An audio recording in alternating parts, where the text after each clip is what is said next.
지난 시간까지 오징어 게임이라는 제목으로 세 번에 걸쳐서 우리가 하나님의 말씀을 나눴는데요. 대제사장들과 율법학자들, 장로들이 예수님을 잡아들이기 위해서 예수님의 구원안에 대해서 시비를 걸었지만 예수님은 그들의 시비에 말려들지 않으셨습니다. 그러자 그들은 이번에는 지도자들을 보내서 예수님과 세 번에 걸쳐서 생존 게임을 시작하죠. 첫 번째는 종교인이었던 바리새인과 또 정치꾼이었던 헤롯 당원들을 보내고, 두 번째는 누구였어요? 부활이 없다라고 믿었던 사두개파 사람들, 세 번째는 스스로 의롭다라고 모세의 자리에 앉았던 율법학자들이 와서 예수님께 질문으로 공격합니다. 그러나 그들은 모두 예수님의 답변으로 완패하죠. 그러자 이제는 예수님께서 역공으로 이 율법학자들을 책망하시는 장면이 오늘 본문 말씀입니다. 자, 오늘 본문 말씀의 배경은 예수님께서 성전에서 가르치실 때라고 하고 있죠. 우리 35절 본문의 35절 말씀 다 같이 한번 읽어보겠습니다. 시작. 예수께서 성전에서 가르치실 때에 이렇게 말씀하셨다. 어찌하여 율법학자들은 그리스도가 다윗의 자손이라고 하느냐. 자, 오늘 본문 성경을 보면 예수님이 계신 곳이 어디입니까? 성전입니다. 자, 이 성전에는 지금 유월절 절기를 지키기 위해서 모였던 수많은 순례객들이 있었습니다. 그들은 그동안 예수님께서 행하셨던 일들을 직접 보기도 했고 또 풍문으로도 들었습니다. 그렇게 성전에 모여있는 사람들에게 예수님께서 가르치시면서 오늘 이 말씀을 하시는 것이죠. 또 이 세 부류의 지도자들과 또 대립의 관계에 있었던 것도 다 봤잖아요. 예수님께서 뭐라고 말씀하시냐면 어찌하여 이 율법학자들은 그리스도가 다윗의 자손이라고 하느냐라고 물으시는 거예요. 자, 예수님은요 다시 율법학자들에 대해서 거론하시는데, 자, 율법학자는 어떤 사람들입니까? 율법을 연구하고 가르치는 학자들이라고 있습니다. 이 율법학자들은요 그리스도가 다윗의 자손으로 올 것이라고 믿었고 또한 그렇게 가르쳤어요. 그런데 예수님은 이런 율법학자들의 가르침에 오류가 있다라는 거예요. 큰 문제가 있다라는 것입니다.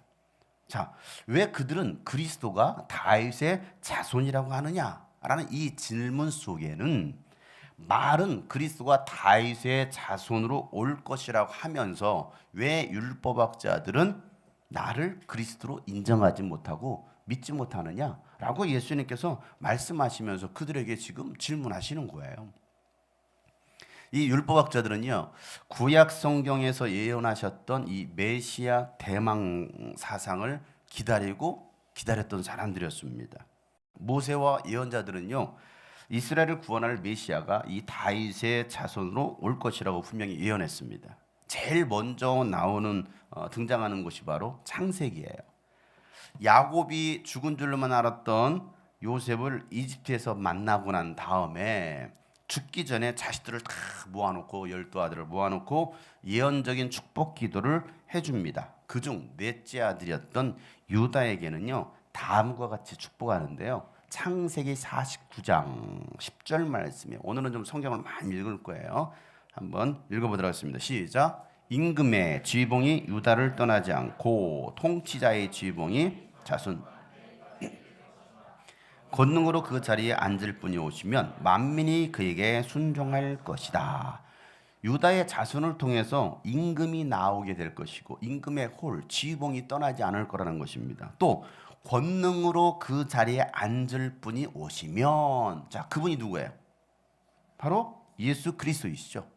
그분이 오시면 만민이 모든 열방이 그분께 순종할 것이다.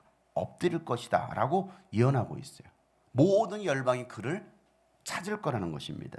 자, 이 예언 전에 이미 그리스도가 오실 것에 대해서 창세기 3장 19절에는 말씀하고 계셨습니다. 창세기 3장 15절 말씀, 여러분 잘 알고 있는 말씀 다 같이 한번 읽어보겠습니다. 시작. 내가 너로 여자와 원수가 되게 하고 너의 자손을 여자의 자손과 원수가 되게 하겠다.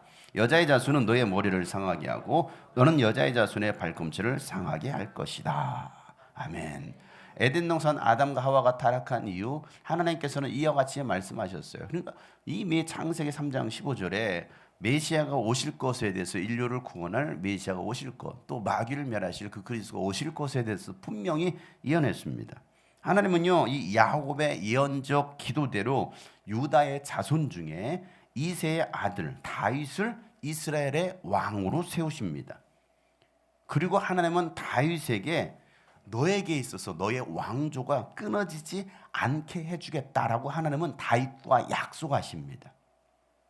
역대상 17장에 보면 10절부터 14절에 이 다윗의 임기 말년에 하나님이 이와 같이 다윗에게 약속하시는 거예요. 다 같이 한번 읽어보겠어요. 시작. 이전에 내가 내 백성을 이스라엘에게 사사들을 세워준 때와는 달리 내가 네 모든 적을 굴복시키겠다. 그뿐만 아니라 나 주가 네 집안을 한 왕조로 세우겠다는 것을 이제 네게 선언한다. 자, 지금 누가 선언하고 있어요? 하나님이 선언하고 계시죠. 내가 한 왕조를 세우겠다. 그 다음에 계속 읽겠습니다. 네 생애가 다하여서 내가 너의 조상에게로 돌아가게 되면 죽게 되면 내가 네 몸에서 나올 네 아들 가운데서 하나를 후계자로 세워 그 나라를 튼튼하게 했다. 그게 누굽니까? 바로 솔로몬이죠. 1차적으로는 솔로몬입니다. 그리고 예수 그리스도를 상징하고 있습니다. 그 다음에 또 뭐라고 말하고 있습니까? 시작. 나는 그의 왕위를 영원토록 튼튼하게 해주겠다. 나는 그의 아버지가 되고 그는 나의 아들이 될 것이다. 내가 내 선임자에게서는 내 총애를 거두었지만 내 선임자가 누구예요? 사울왕이었습니다. 사울왕에서는 거두었죠. 그 다음에 그에게서는 내 총애를 거두지. 그가 누구예요? 솔로몬. 또 누구라고요? 예수 그리스도를 상징한다고 했으니까 오히려 내가 그를 내 집과 내 나라 위에 영원히 세워서 그의 왕위가 영원히 튼튼하게 서게 하겠다라고 말씀하시는 거예요. 하나님은 다윗에게 이와 같이 너의 왕조가 절대 끊어지지 않을 거야, 영원할 거야 라고 말씀해 주십니다. 솔로몬 왕 이후에 유다의 왕들이 어떻게 합니까? 순종합니까? 타락합니다. 그들은 또 불순종하면서 우상을 숭배합니다. 그랬을 때도 하나님은요, 다윗에게 약속하신 것을 생각해서 유다를 멸망시키지 않으십니다. 누구 때문에? 다윗 때문에. 다윗과의 약속 때문에. 자, 열왕기하 8장 19절 말씀이에요. 다 같이 시작. 그러나 주님께서는 자기의 종 다윗을 생각하셔서 유다를 멸망시키려고는 하지 않으셨다. 주님께서는 이미 다윗과 그의 자손에게서 왕조의 등불이 영원히 꺼지지 않게 하시겠다라고 약속하셨기 때문이다. 유다의 왕들이 타락했어도, 그들이 우상 숭배했어도 하나님은 다윗을 생각해서 내가 다윗과 약속한 것을 반드시 지키겠다라고 말씀합니다. 자, 성전이 파괴되고 또 예루살렘이 무너질 때에도요, 하나님은요 다윗에게 하신 그 언약을 생각하시고 BC 742년경 이사야 선지자를 통해서 그들에게 희망적인 메시지를 주십니다. 그게 이사야서 11장 1절 말씀인데요, 굉장히 중요한 말씀이에요. 자, 뭐라고 하는지 한번 읽어보겠습니다. 시작. 이새의 줄기에서 한 싹이 나며 그 뿌리에서 한 가지가 자라서 열매를 맺는다. 이새 줄기에서, 이새는 다윗의 아버지잖아요. 이새 줄기에서 한 싹이 나서, 히브리어로 싹은 호테르입니다. 호테르. 한 싹이 나서 그 뿌리에서, 이 이새 뿌리에서 한 가지가 자라는데, 가지는 넷제르예요. 넷제르. 한 가지가 자라서 열매를 맺는다라고 하고 있습니다. 자, 10절에는 또 이렇게 얘기하고 있습니다. 10절 말씀에 다 같이 시작. 그 날이 오면 이새의 뿌리에서 한 싹이 나서 만민의 깃발로 세워질 것이며 민족들이 그를 찾아 모여들어서 그가 있는 곳이 영원한. 이제는 이새의 뿌리에서 한 싹이 또 나온다는 것입니다. 한 싹이 나는데 만민의 깃발로 세워질 거라는, 모든 열방의 깃발. 이거 누구를 본다라는 거예요? 그분을 본다라는 것이, 모든 열방이 그분을 본다는, 어디에서? 이새의 뿌리에서 나온. 그래서 민족들이 그를 찾아 모여들어서 그가 있는 곳이 영광스럽게 될 것이다 라고 이야기하고 있습니다. 자, 이 이새의 뿌리에서 한 가지가 나온다라고 했는데 그가 누구예요? 실질적으로는? 아니, 실제적으로 이새의 뿌리에서 한 가지, 누구였어요? 다윗이죠. 그가, 그 가지가 자라서 열매를 맺고 그리고 만민의 깃발로 세워져서 민족들이 그를 찾을 것이다 라고 얘기하는데요, 요시야 왕 13년 BC 627년경에 예레미야 선지자를 통해서 다윗에게 한 의로운 가지가 돋아나서 세상에 공평과 정의를 실현할 것이다 라고 예언합니다. 예레미야 33장 15절 말씀이에요. 15절 말씀 다 같이 읽어보겠습니다. 시작. 그때 그 시각이 되면 한 의로운 가지를 다윗에게서 돋아나게 할 것이니 그가 세상에 공평과 정의를 실현할 것이다 라고 말하고 있어요. 하나님은요, 이 다윗의 후손을 통해서 이스라엘을 구원할 그리스도를 보내실 것이다라고 계속 예언하고 있습니다. 그러다가 신구약 중간기 400년을 보내면서 이스라엘은 로마로부터 통치를 받게 되고 율법학자들은 이 다윗의 후손으로 오실 그리스도에 대해서 가르치면서 이 이스라엘의 메시아, 이스라엘을 구원할 이 메시아 열망은 더 간절해졌습니다. 그러던 중에 누가 갑자기 나타나느냐면 예수님이 나타나는 거예요.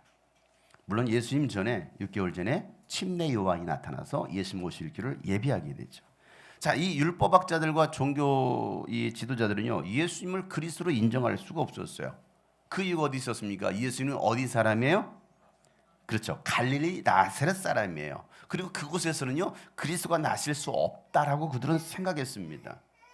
빌립이 나다나엘에게 예수님을 소개하기를 뭐라고 소개하느냐? 요한복음 1장 45절 46절 말씀에 보면 빌립이 나다나엘을 만나서 말하였다. 모세가 율법책에 기록하였고 또 예언자들이 기록한 그분을 우리가 만났습니다. 모세가 율법책, 모세오경에서 기록했고 또 많은 예언자들이 기록한 그분을 우리가 만났습니다. 그분은 어디 출신으로? 나사렛 출신으로 요셉의 아들 예수입니다. 자, 그러자 나다나엘이 그에게 말하기를 뭐라고 말해요? 나사렛에서 무슨 선한 것이 나올 수 있겠소? 이렇게 말합니다. 그러자 빌립이 와서 보십시오. 직접 와서 보십시오. 나사렛에서 무슨 선한 것이 납니까? 라고 얘기하는 거예요. 왜? 예수님은 나사렛 사람으로 불려졌으니까. 그런데요, 마태복음은요, 마태는 유대인을 전도하기 위해서 그들에게 복음을 전할 목적으로 이 마태복음을 기록하면서 마태복음 1장 1절에 중요한 한 문장을 씁니다. 첫 문장. 마태복음 1장 1절. 이게 정말 중요한 문장이죠. 다 같이 한번 읽어보겠습니다. 시작. 아브라함의 자손이요 다윗의 자손인 예수 그리스도의 계보는 이러하다. 자, 누구의 자손? 아브라함의 자손. 아브라함이 누굽니까? 이 유대 민족의 조상 아닙니까? 그들은 아브라함의 혈통, 아브라함의 조상, 아브라함을 그들은 아버지라고 부를 정도로 그들은 이 아브라함의 후손들이란 말이에요. 그런데 아브라함의 후손, 그 다음에 누구? 다윗의 자손, 아브라함의 자손, 또 다윗의 자손인 누구? 예수 그리스도의 계보. 계보는 뭐냐면 족보입니다. 족보를 보세요. 아브라함부터 시작해서 다윗까지 그리고 예수님까지 이르는 족보는 이러합니다 하면서 족보를 쓰고 있는 거예요. 이스라엘 사람들에게서 이 족보는 얼마나 중요합니까? 내 혈통 얼마나 중요합니까? 예수님은 아브라함의 자손, 다윗의 자손인 그리스도라고 오늘 이 마태는 소개하고 있습니다. 그리고 나서 마태복음 2장에서 예수님이 나사렛에서 사시게 된 배경을 예언서를 이루기 위함이다라고 쓰고 있어요. 자, 마태복음 2장 23절 말씀이에요. 다 같이 시작. 나사렛이라는 동네로 가서 살았다. 이리하여 예언자들을 시켜서 말씀하신 바 그는 나사렛 사람이라고 부를 것이다 하신 말씀이 이루어졌다라고 말하고 있습니다.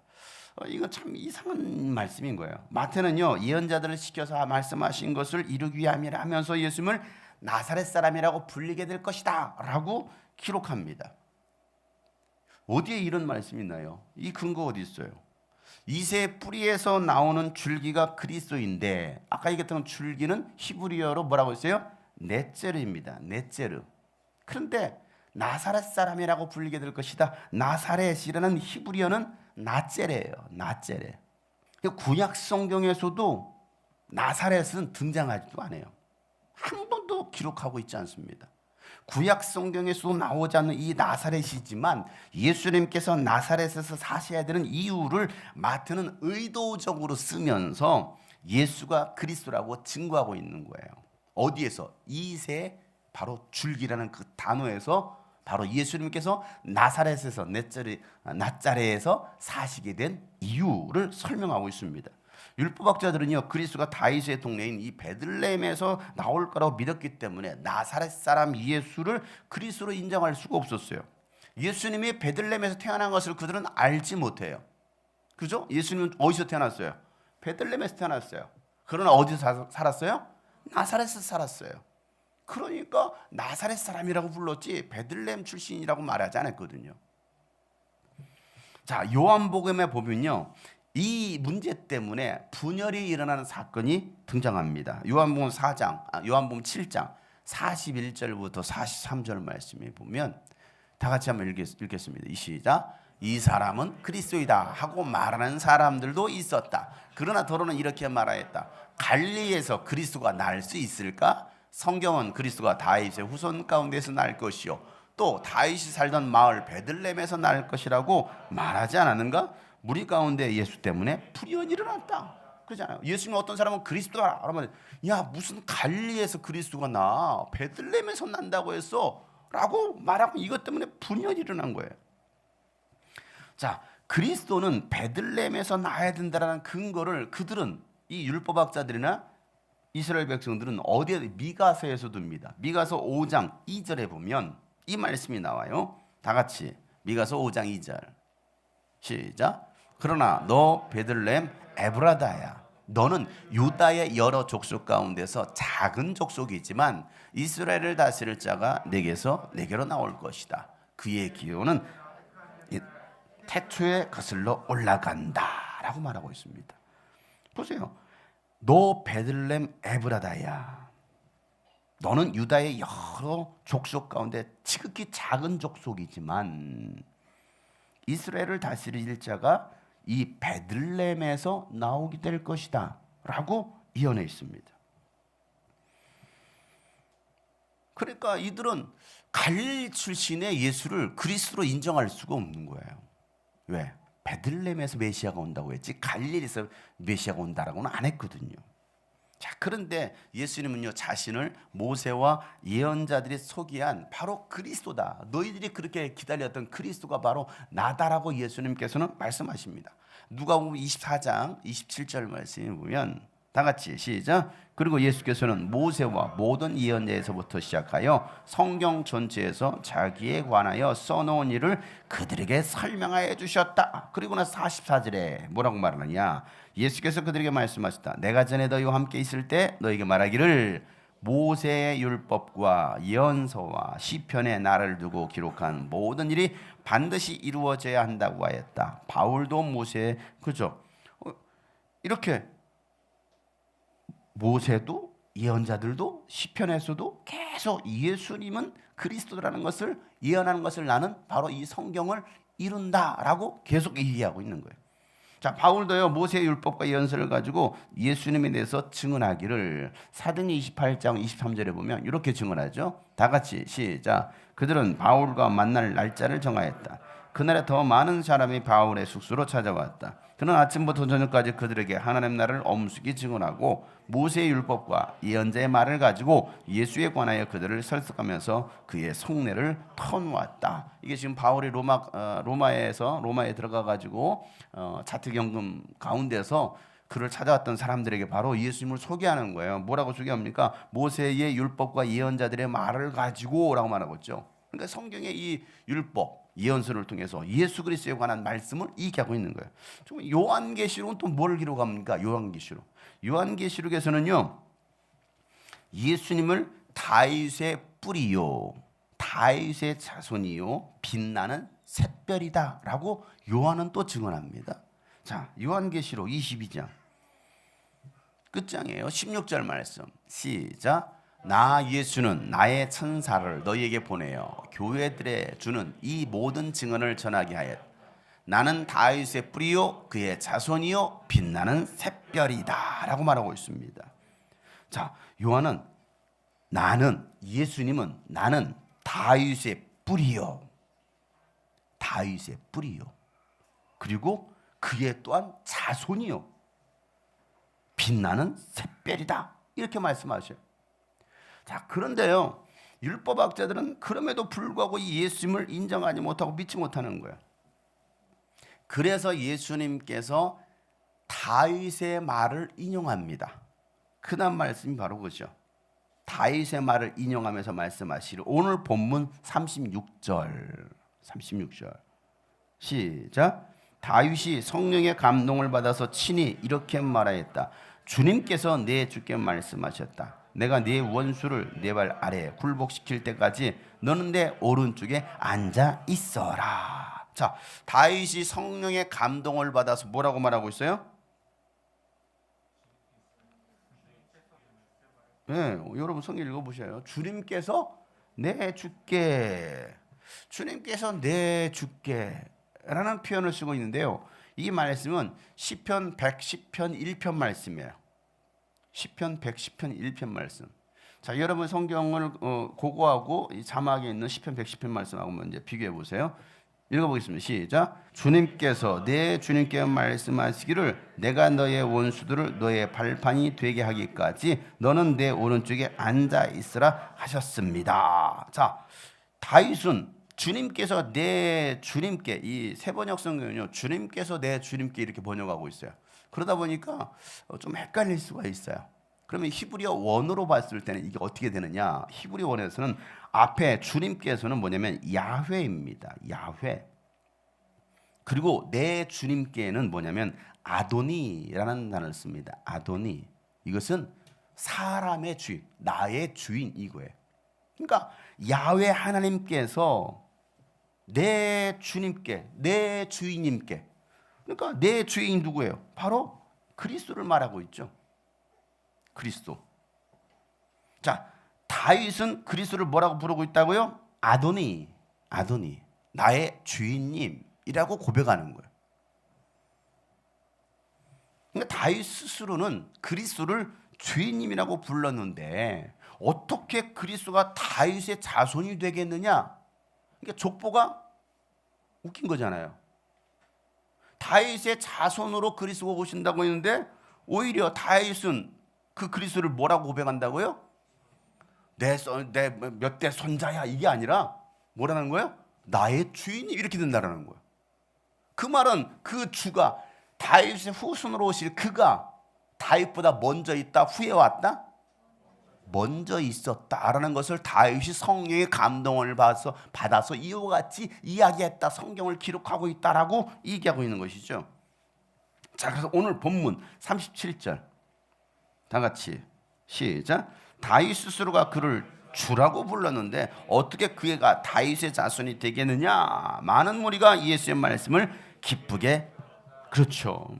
그러니까 이 말을 쉽게, 오늘 예수님 말씀 쉽게 이야기하면 이스라엘을 구원할 그리스도는 다윗의 후손으로 오는 것은 분명해요. 다윗 후손으로 오는 것은 분명합니다. 그런데 율법학자들이 생각하는 이 인간적인 혈통으로 다윗의 후손이 아니라 다윗 이전의 주님, 다윗을 창조하신 창조주가 바로 그분이시다라는 것을 말씀하시는 거예요. 이 다윗의 고백 속에서 다윗이 먼저라는 거예요? 그리스도가 먼저라는 거예요? 그리스도가 먼저다라는 것을 말씀하고 있는 거예요.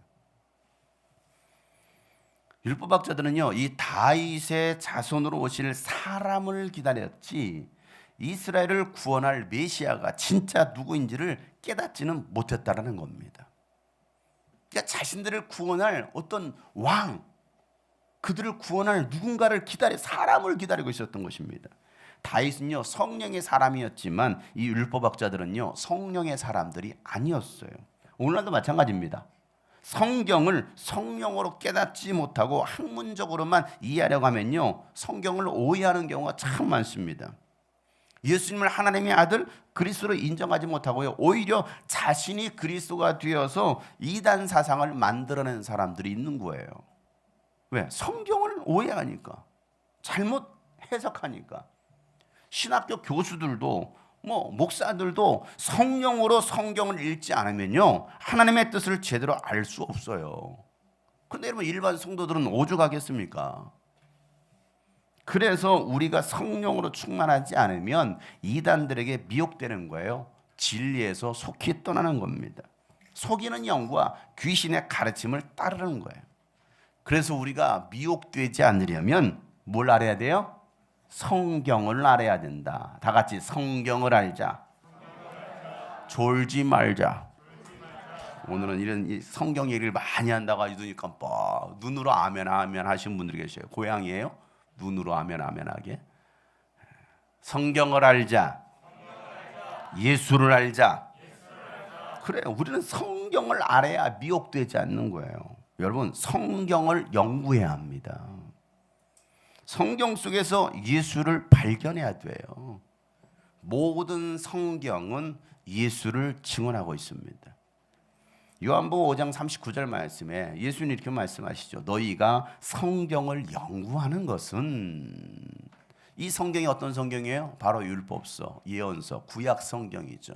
이 성경을 너희가 연구하는 것은 영원한 생명이 그 성경 안에 있다라고 생각하기 때문이다. 성경은 나에 대하여 증언하고 있다라고 예수님 말씀하십니다. 이 모든 성경은 창세기부터 시작해서 말라기까지 이 모든 성경은 지금 누구를 증언하고 있다? 예수를 증언하고 있다라고 예수님께서 말씀하시는 거예요. 그런데도 이 성경을 연구했던 이 율법학자들은 예수를 알았다 몰랐다? 몰랐다. 깨달았다? 깨닫지 못했다는 거예요. 그러니 믿지 못하는 거예요. 엉뚱한 걸 따라가는 거예요. 왜 신천지에 빠집니까? 엉뚱한 걸 깨닫고 거짓의 영에 사로잡히니까 그들의 말을 믿고 따라가는 거예요. 하나님은요, 사람들에게 성령의 감동을 주셔서 이 성경을 기록하게 하셨습니다. 모세에게 감동을 주셨어요. 예레미야에게 감동을 주셨습니다. 다윗에게 감동을 주시고 이사야가 감동을 줘 이 성경을 기록하게 했습니다. 그렇기 때문에 우리가 성령에 감동되지 않으면요, 성경은 깨닫지 못하는 거예요. 성경은요 32,500가지나 되는 수많은 예언들로 이루어져 있습니다. 이 예언의 말씀도 제멋대로 해석해서는 안 되는 거예요. 그러다가 신천지 이만희 같은 이단들이 나오는 것이죠. 요한계시록, 여러분 대부분 이단에 빠지는 사람들이 뭡니까? 이 계시록, 예언서, 이거 가지고 잘못 해석해서 결국은 이단들이 만들어지는 거예요. 베드로서 1장 19절부터 21절에 베드로가 뭐라고 말합니까? 베드로가 이렇게 말하죠. 다 같이 한번 읽어보겠습니다. 시작. 또 우리에게는 더욱 확실한 예언의 말씀이 있습니다. 여러분의 마음속에서 날이 새고 샛별이 떠오를 때까지 여러분은 어둠 속에서 비치는 등불을 대하듯이 이 예언의 말씀에 귀를 기울이는 것이 좋습니다. 여러분이 무엇보다도 먼저 알아야 할 것은 이것입니다. 아무도 성경의 모든 예언을 제멋대로 해석해서는 안 됩니다.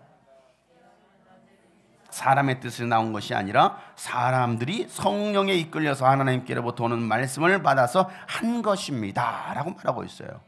그렇기 때문에 이 모든 예언은 제멋대로 해석해서는 안 된다. 자기 식대로 해석해서는 안 된다라는 거예요. 여러분, 저도요 이 성경 가지고 얼마든지 저를 그리스도로 만들 수 있어요. 이 성경에 나온 이 사람이 그가 바로 나다, 얼마든지 만들 수 있어요. 못 만듭니까? 뭐 안산홍만 주가 됩니까? 장용성도 될 수 있어요. 이만희만 합니까? 3만이도 할 수 있고 여러분도 할 수 있어요. 그렇게 해석해서는 안 된다라는 거예요. 성경의 모든 예언의 말씀, 율법서, 창세기부터 요한계시록까지 이 모든 성경은 누구에 대해서? 오직 예수 그리스도에 대해서만 말하고 있는 거예요. 거기에 왜 사람이 끼어듭니까? 거기에 왜 자기가 끼어드느냐고요. 그래서 성경은 함부로 제멋대로 해석하지 말라는 거예요. 여러분, 제멋대로 해석하지 않기 위해서 여러분 성경을 안 읽으시나요? 성경을 연구를 안 하시나요? 혹시라도 내가 미혹돼서 내가 이단 교주가 될까봐 그래서 여러분 성경을 안 읽으시나요? 심각한 병이에요. 심각한 병.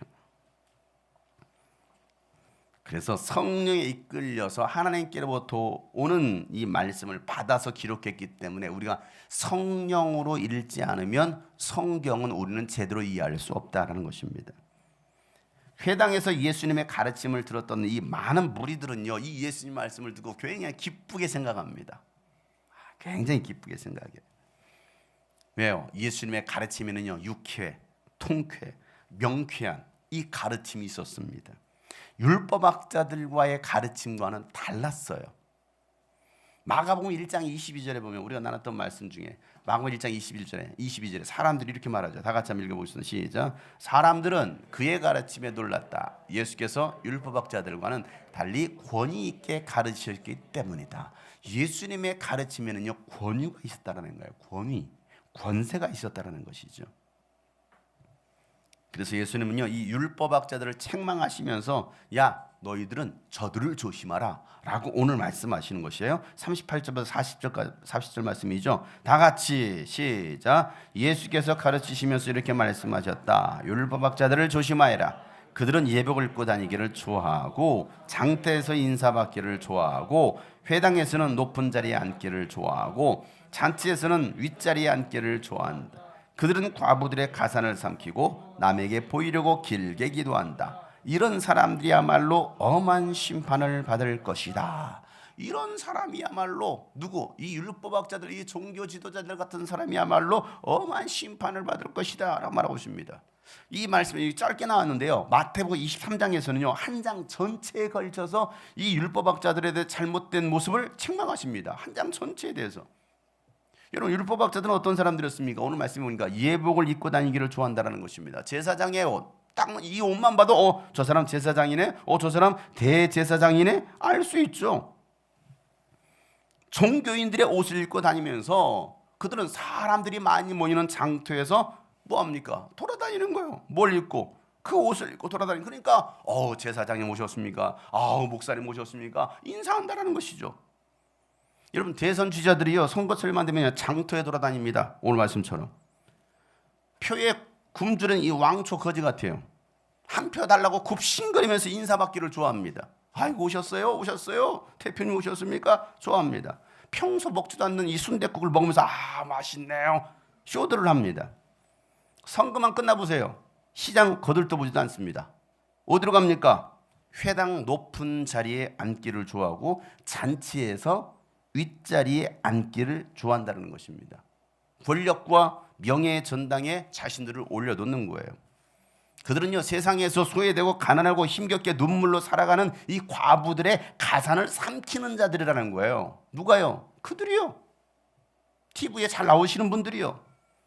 서민을 위한 정치하겠다고 하면서 있는 놈들 더 배불리는 그런 정치합니다. 집 한 채 없는 사람들 대출까지 막으면서 아주 거들떠보지도 못하게 하는 사람들이죠. 전 국민을 월세로 살게 해야 된다는 그런 겁박을 하는 사람들, 그 작자들 아닙니까? 이런 율법학자들 정치권에 많이 있어요. 여러분 정치권에만 있습니까? 교회 안에도 있어요. 교회 안에도. 정치이기만이 아니고요. 목사가 되고 장로가 되고 권사가 되면요 마치 높은 지위를 얻은 마냥 아주 어깨에 힘을 주고요 큰 소리 치고 다니는 사람들이 있습니다. 내가 목사야 장로가 되었어, 대접해야지.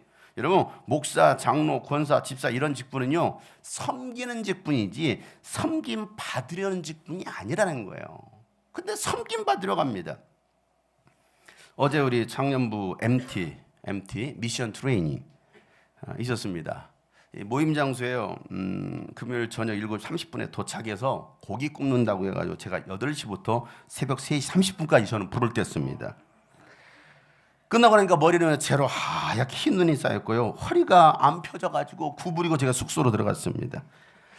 아침에 일어날 때 닭죽을 끓여야 된대요. 또 불을 피웠습니다. 또 배추 시래기를 삶아야 된대요. 또 불 뗐습니다. 오후 3시까지 불만 떼다가 고기 굽다가 나중에 제가 교회 차에 숨었어요. 저는 목사 노예였습니다. 저를 왜 데리고 왔을까? 목사님 아무 일도 하지 마시고 그냥 쉬세요. 속았습니다.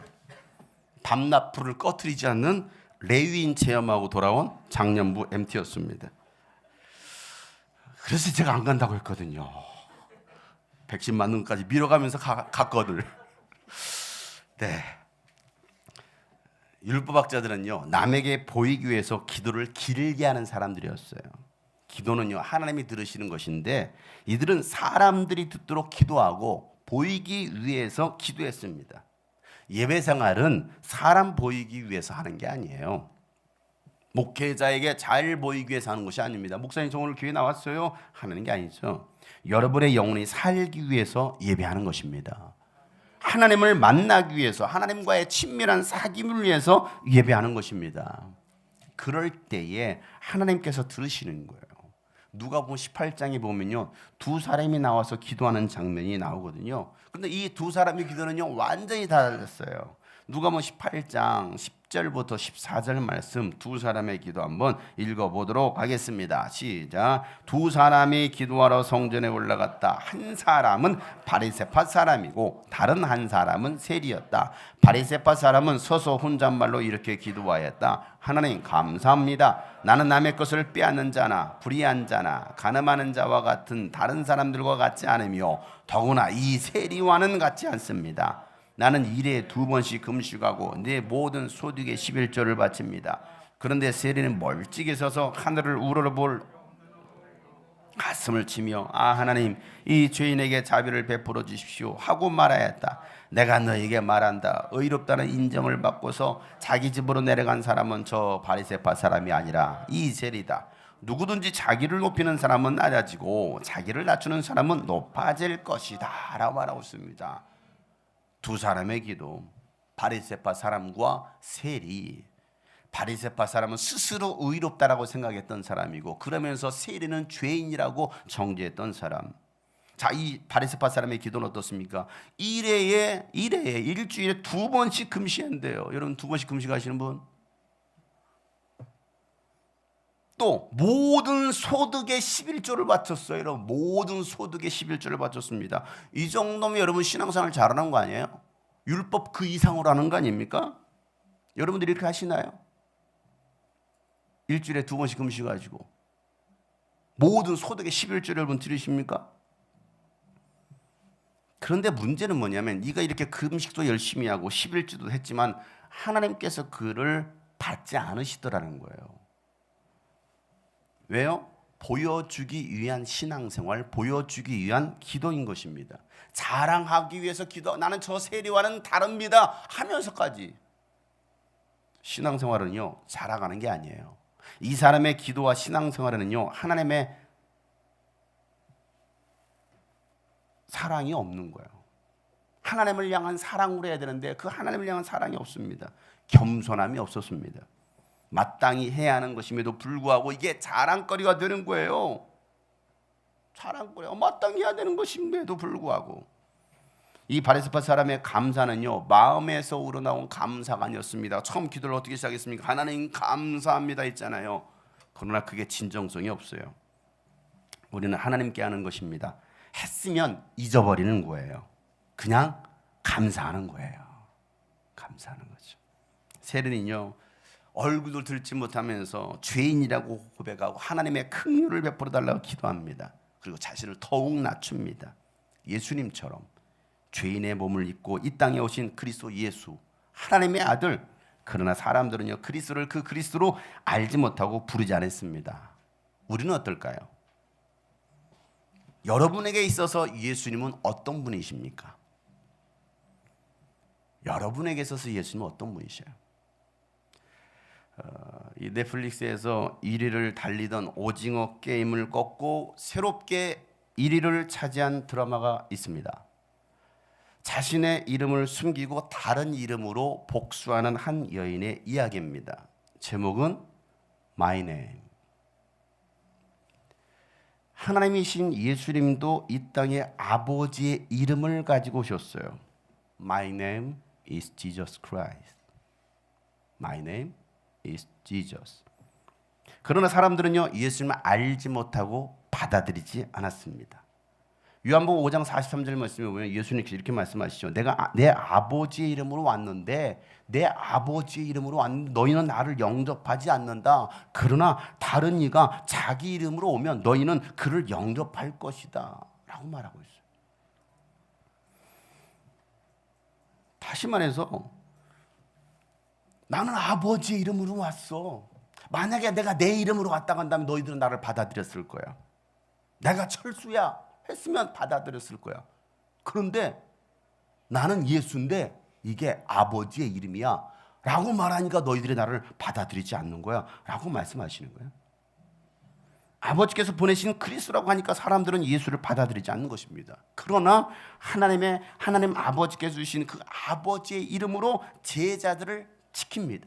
요한복음 17장 11절부터 12절 말씀에 보면 이렇게 예수님 말씀하시죠. 나는 이제 더 이상 이곳에 있지 않으니 그들은 세상에 있습니다. 나는 아버지께로 갑니다. 거룩하신 아버지, 아버지께서 내게 주신 아버지의 이름으로 그들을 지켜주셔서 우리가 하나인 것 같이 그들도 하나가 되게 해 주십시오. 내가 그들과 함께 지내는 동안은 아버지께서 내게 주신 아버지의 이름으로 그들을 지키고 보존하였습니다. 계속 반복해서 얘기하고 있어요. 뭘요? 아버지의 이름을 반복하고 있습니다. 그러므로 그들 가운데서는 한 사람도 잃지 않았습니다. 다만 멸망의 자식만 잃은 것은 성경 말씀을 이루기 위함이었습니다 라고 예수님 말씀하세요. 나에게 주셨던 아버지의 이름으로 저들을 지켰고 그 이름이 저들을 지키고 있으니,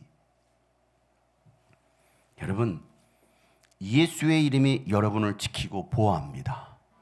우리가 불러야 될 이름은 바로 예수와, 예수, 생명의 이름 예수와, 이 그리스도의 이름 예수와, 다른 이름은 없습니다. 오직 예수만이 우리를 구원합니다. My name, 다윗의 자손, 그리스도, 예수. 오늘 주님께서 말씀하시는 것이죠. 내 이름은 My name is Jesus Christ. My name is Jesus Christ. 오늘 우리가 불러야 될 이름, 여러분들이 그 예수의 이름을 부를 때 그 이름이 여러분을 지키실 것입니다. 여러분, 이렇게 혼탁한 세상 속에서, 악한 세상 속에서 누가 나를 지키고 누가 나를 보호합니까? 세상 누가 나를 보존해 줍니까? 대선 후보들이요? 내년에 누가 대통령 될지는 모르겠지만 그들이 여러분을 보호하고 지켜줍니까? 한두 번 속았어요? 수년간 수십 년 동안 속아고 오지 않았습니까? 힘 있는 자들, 권력자들은요, 여러분을 도와주는 게 아니에요. 오히려 백성들을 더 고통 가운데 빠뜨립니다. 누구를 알지 못하면 하나님을 알지 못하면. 그래서 하나님은요, 이스라엘 왕을 세우실 때 사울 왕에게 왕의 자격에 대해서, 왕의 임무에 대해서 분명히 말씀해 주셨어요. 왕이 해야 될 일은 백성들 괴롭히지 마, 이거였습니다. 백성들 괴롭히지 마. 그리고 백성들로 하여금 하나님을 잘 섬기게 해야 돼. 너 절대 우상 숭배하면 안 돼. 너부터 하나님 앞에 바로 서야 돼. 그래서 나의 사랑하는 백성들을 잘 보호해야 돼. 이게 하나님께서 왕에게 주신 임무였어요. 그래서 예수님께서 이 땅에 오셔서 우리를 보호하시고 보존하시고 지키시는 거예요. 그리고 우리는 이제 그 아버지의 이름을 여러분에게 남겨주셨어요. 바로 예수 그리스도의 이름, 예수의 이름. My name is Jesus Christ. 오늘도 그 이름을 부를 때에 우리가 그 이름 안에 소망이 있고 그 이름 안에 생명이 있고 그 이름으로 보호받습니다. 그 예수의 이름을 부르는 여러분 되시기를 주님으로 축복합니다.